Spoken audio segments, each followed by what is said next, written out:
बिटिसिनि काउन्सिल गभर्नमेन्टआ बिटिसिआव जेसेबां अफिसारफोर दं टप बिटिसिआ बै समनि बिटिसिआ 2003 ना दा दंफैयो जाहैबाय आङो अमरसिं ब्रह्म सारनि न'खराव माखासे जोङो अमरसिं ब्रह्म सारजों माखासे मोगा-मोगि हाबाफारि लाबाय आरो बे मोगा-मोगियानो जाहैबाय बिटिसि आरो बिटिआरनि सोमोन्दै माखासे गथार खोथाफोरखौ मिथिनानै लानो हाबाय बे अमरसिं सारा फोरमायनाय रावफोरखौनो आं दिनै नोंथांमोननो फोरमायनो होननानै बा फोसावनो होननानै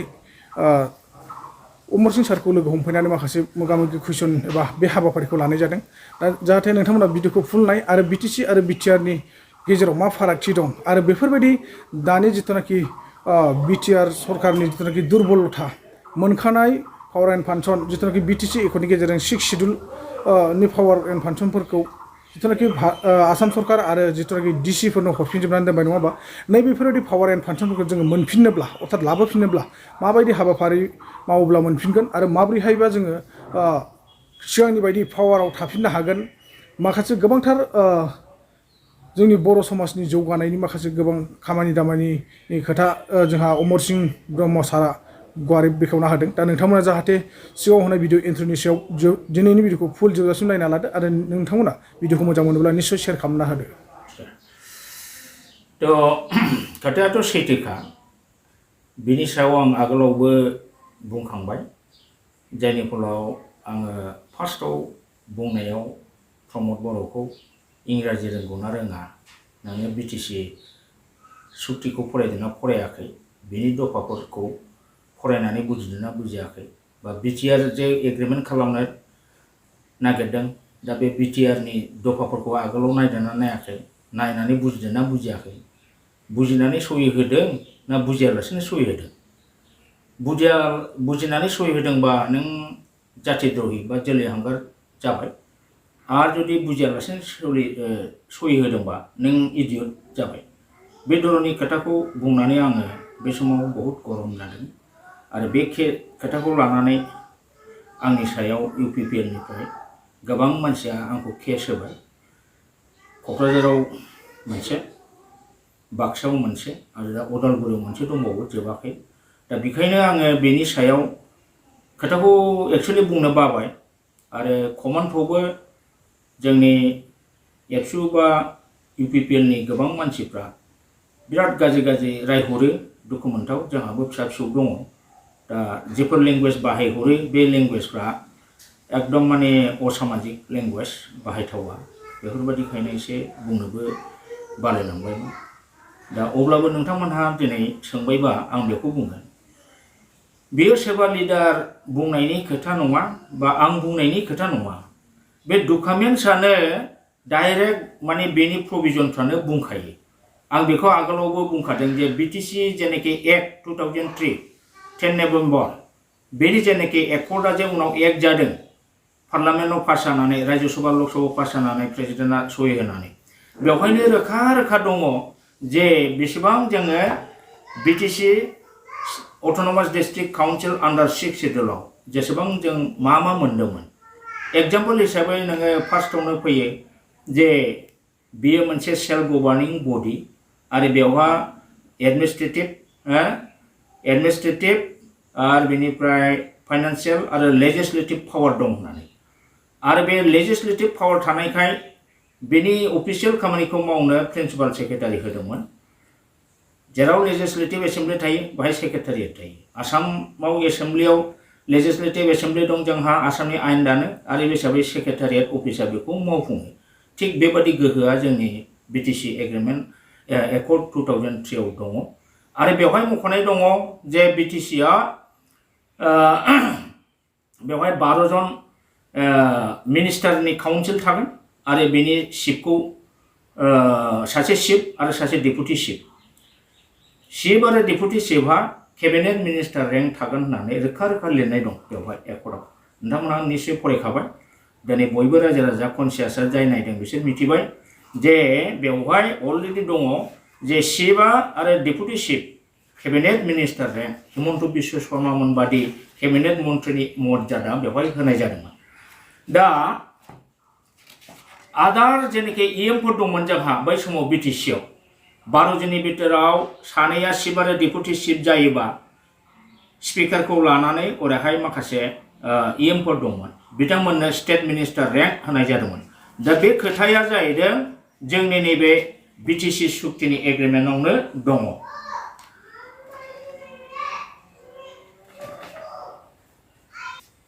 There shall be an executive council comprising not more than 12 executive members. One shall be the chief, another one the deputy chief of the said executive council. There shall be adequate representation for the non-tribal members of the executive council. The chief and the deputy chief of the council shall have the status equivalent to the cabinet minister, and the other executive members equivalent to the Minister of State Assam for protocol purpose in the BTC area. बेवहाय स्पष्ट लिरनाय दं BTC एग्रीमेन्टआव chief आरो deputy चिफआ cabinet minister status मोनदोंमोन जायखौ जोङो दा बिटिआरआव नुवा बिटिआरनि chief executive member BTR agreement मथे बै चिफ डेपुटि चिफखौ दाननानै बिथांमोनहा CEM चिफ एग्जिकिउटिभ मेम्बार बानायदों आरो डेपुटि CEM बानायदों बिसोरनाव बेबादि मिनिस्टारनि प्रटोकल माबायाव माने स्टेटासखौ होआखै अब्ला बिनिफ्राय जोंनि बिटिसिआव मोनखानाय गिलु-बालु पावार आरो मान मर्यादाया खतन जादोंना जायाखै बेखौ आरो मा बुंबावनांगौ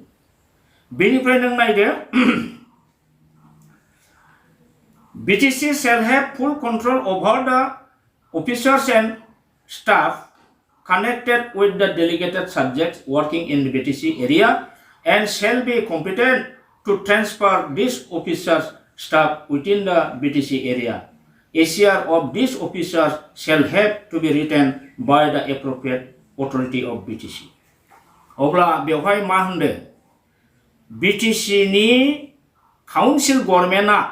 BTC आव जेसेबां अफिसारफोर दं टप टु बटम बेखौ फुल कन्ट्रोल खालामनायनि पावार दंमोन आरो इभेन प्रमोशननि थाखाय फाइनान्शियेल आपग्रेडेशननि थाखाय जेनेखि एनुअल कन्फिडेन्शियेल रिपर्ट लिरो एसिआर लिरो बेखौबो BTC सरकारा लिरनो हायोमोन BTC काउन्सिलआ लिरनो हायोमोन जायनि फलाव बै समाव चिफ आरो डेपुटि चिफखौ गुबुन गुबुन आसामनि माने अफिसारफ्राबो सेक्रेटारिफ्राबो कमिशनारफ्राबो सार होननो बायद' जायोमोन मानोना केबिनेट मिनिस्टार रेंक मोनदोंमोन नाथाय दुखु गोनां बाथ्रा बिटिआरआव बे गैया दा बे बर'नि मान सन्मानखौ बिराद जाना होदों अर्थात बिटिसिआ बिराद गोजौ थाखोनि मोनसे गभर्नमेन्ट स्टेट लेभेल मिनि स्टेट बादि जाखाबायमोन बेनिफ्राय सिम्पल माने काउन्सिलाव सफैदों बिटिआरनि दारै दा BTC आव बाहाय दंखायोमोन नैबे 5.4 आवबो थार्ड ग्रेड आरो फोर्थ ग्रेड एक्सेप्ट द APSC nominated post third grade आरो फोर्थ ग्रेडखौ गेजेटेड अफिसारफोरखौ APSC नि थ्रुयै आसाम गभर्नमेन्टआ एपइन्टमेन्ट होयो बेनि बादै गुबुन साख्रिया मा थार्ड ग्रेड आरो फोर्थ ग्रेड बेखौ BTCआ एपइन्टमेन्ट होनो हानायनि गोहो दंमोन दा बेखौबो BTRआव गैया BTR नि कुनु क्लजआव BTR Council has the authority to appoint third grade and fourth grade होननाय गैया जायनि फलाव बे BTR नि एग्रीमेन्टनि दफा मथे हेमन्त बिश्व शर्माया BTR एग्रीमेन्ट जाखांनायनि उनाव गासिबो मास्टार सुबिदानि पस्टखौ अल आसामनिफ्राय BTC आव हरदों जइन लाफैदों दा बेबादिनो जोंनि BTC नि मोनखानाय पावारखौ खोमादों आरो बेनिफ्राय बेहाय दंबावो BTCआ बै समनि BTCआ 2003 ना BTC ओनसोलनि जेसेबां डेभेलपमेन्टनि खामानि सेन्ट्रेल शेयार स्टेट शेयारनि फान्डखौ जिकुनु एमाउन्टनि स्किम लानानै मावफुंनो हानायनि गोहो BTC अथरिटि BTC काउन्सिलनो होदोंमोन बे पावारखौबो BTRआव गैया होआखै जायनि फलाव दा BTRनि EMफ्रा CMआनो जा डेपुटि CMआनो जा गुबुन EMफ्रानो जा बिथांमोनहा डाइरेक्ट स्किम होनो हाया बिथांमोनहा DCनो लिरनांगौ DCखौ बुंनांगौ DCआसो बेफोरबायदि स्किमनि अल डेभेलपमेन्ट वार्डनि स्किमनि चेयारमेन DCफोरनि थ्रुयैसो बिथांमोनहा सेलेक्ट खालामनानै माने सेंसनखौ होनो हायो दा अब्ला बै बिटिसियाव जे 2003 जे बेखौ गावनो जेसेनो सेन्ट्रेलनि फान्ड स्टेटनि फान्ड जा मोनदों बेखौ बाहायनो हानाय गोहो दंमोन बे जिनिसाबो जोबफैदों दा बे हिसाबै बिटिसि सुक्तिनि पावार एन्ड फांसनखौ बिटिआर सुक्तिया जे एकदम माने माबा खालामदों डेस्ट्रय खालामदों बा पावारलेस खालामदों बे खोथाया बिराद सैथो दा बेखौ आं आगोलावबो बुंखाजोब्बायमोन ओमफ्राय नैबे दा executive function of the BTC shall be exercised through the principal secretary who shall be the officer of the rank not below the commissioner and secretary to the Gov of Assam जे Assam BTC काउन्सिलनि official खामानिफोरखौ executive खामानिखौ principal सेक्रेटारिनि दारै खामानि मावनाय जागोन जाय principal सेक्रेटारिनि रेंकआ commissioner secretary माने आसाम गभर्नमेन्टनि कमिशनार सेक्रेटारिजों समान एखे रेंकनि होननानै बुंदों दा बिटिआर सुक्तिया बे प्रिन्सिपाल सेक्रेटारिनि जायगायाव बिथांमोनहा चिफ एक्जिकिउटिभ अफिसार लाबोदों जाय चिफ एक्जिकिउटिभ अफिसारा प्रिन्सिपाल सेक्रेटारिनि रेंकनिफ्राय बिराद खम रुजुजाया आकाश पाताल डिफारेन्स सिइअआ मोनसे कम्पानिनि अफिसार जायो आरो नयथ' काउन्सिल माबायाव पन्चायती राज सिस्टेमाव आन्चलिक पन्चायतफोरनि काउन्सिलनि बियो अफिसार बेहा खुनु माने गोजौ थाखोनि बियो डिसिनिबो गाहायाव नाथाय आगोलनि प्रिन्सिपाल सेक्रेटारिया जोंनि बिटिसिआव 4 डिसिनि गोजौसिनाव दंमोन नाथाय सिइअआ डिसिनि आन्डाराव दा बेबादिनो गोबां जोंनि बे बिटिआर सुक्तिनि दारै माने बिटिसिनि पावारफोरखौ माने खमायनाय जादों बे सैथो खोथा बेखौ आं बुंनाय नङा रोखा रोखा आखरे आखरे बे दफाफोरखौ फरायलांबानो मोनो